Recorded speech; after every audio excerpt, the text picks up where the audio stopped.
Recorded Books and One Click Digital present Mrs. Houdini by Victoria Kelly. Narrated by Meredith Orlow.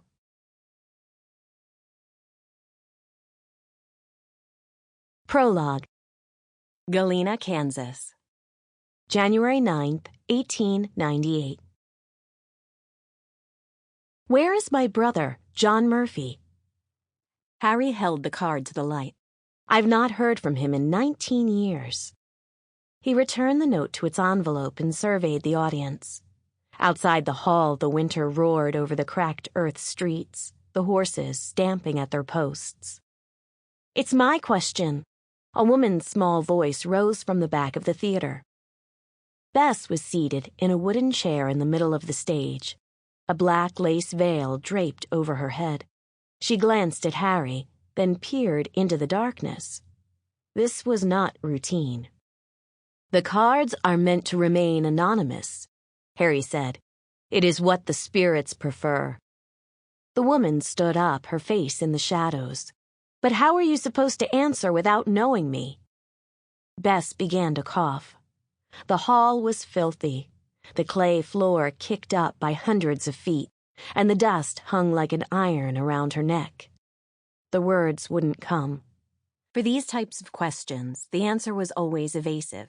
He's on the way to you, he's coming. For others, the answers apprehended ahead of time, recent deaths, small-town gossip. She could be more specific. Mrs. Houdini, Harry rushed to her side. Are you all right? What is coming to you? It's John Murphy, she stammered, abandoning her heavy, affected stage voice.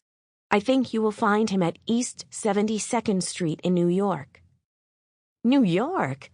The woman said. Why would he be there? Bess broke protocol again and looked directly at Harry. Another fit of coughing overtook her. The veil slipped to the floor. Harry stood up. My wife is ill. The spirits are accosting her. We shall have to conclude here.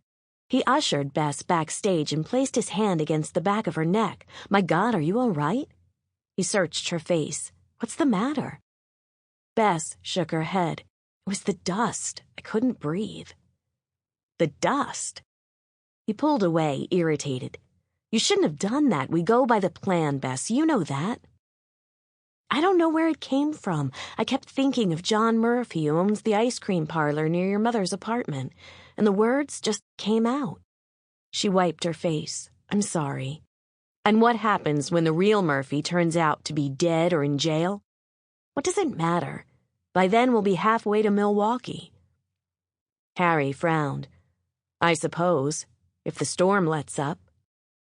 She took his hand. It's all a trick one way or another, whatever we say. In the frigid gray of morning, the trunks packed and the bill settled, Bess was stopped outside the hotel by a small, agitated woman wrapped from ears to feet in a heavy wool coat. Mrs. Houdini? She said, her breath white as smoke. It's Mary Murphy. Mary Murphy? You told me about my brother. Bess feigned innocence. I'm afraid I don't remember.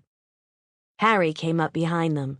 If it's about last night, Mrs. Houdini isn't entirely conscious during the readings, he explained.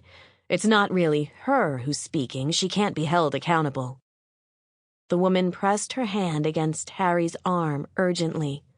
Your wife was right. My brother works on 72nd Street in New York. Bess froze. Pardon? I wired a friend of mine last night and asked her to investigate. She found him. He's alive and well. Bess saw Harry's jaw go tight. I'm so glad, he said coolly, wrapping his arm around her waist and pulling her toward the hotel.